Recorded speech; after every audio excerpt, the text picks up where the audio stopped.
Hello, good morning guys. Ngayon magluluto ako. Ngayong araw magluluto ako ng laing na press na gabi. Yan, magprito muna ako ng daing na labahita, daing na tuyo. Bago ko, himahimayin ko muna yan na maliliit. Yan, tanggalin ko muna. Maglagay tayo ng luya.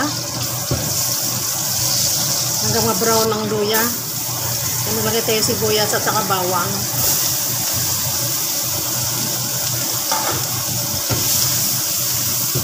Isahin natin mabuti.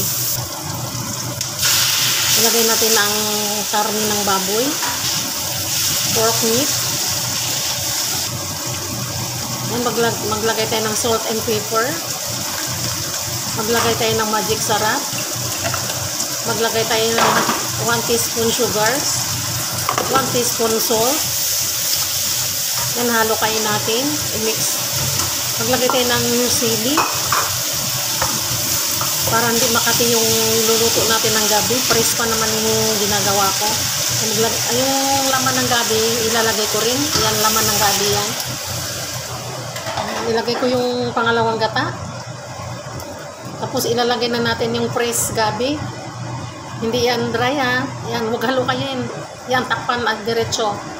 Takpan para hindi, pakuluan natin mga 20 minutes. After 20 minutes, ayan na siya. Check natin kung medyo luto na. Ilagay natin yung tuyo na pinipry natin, yung labahita, hinimay-himay ko. Ilagay natin sa ibabaw. Takpan natin uli ng 10 minutes. Huwag halukayin. Para hindi makati yung gabi. Ayan na siya guys. Medyo luto na yung gabi. Fresh gabi ang ginagamit ko. Hindi ito yung binibilad. Biniling ko lang yan sa palengke kanina. Maglagay ako ng green chili. Maglagay ako ng dry na dilis.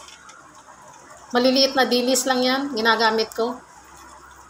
Yan, nilalagay na natin yung kakanggata. Yung coconut milk. Yan, halukayin natin mabuti para baka hindi didikit. Yan siya guys. Luto na yan. Ready to serve na yan. Takpan natin ulit mga 5 minutes. Yan, luto na guys. Luto na ang aking gabi. Homemade gabi. Yan, thank you for watching. Sa mga viewers, followers, thank you for watching. Bye-bye. Let's eat.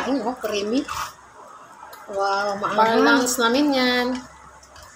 Thank you for watching. Sa mga lahat na nanonood sa aking video, followers and viewers, thank you so much. Bye-bye. Ready to serve.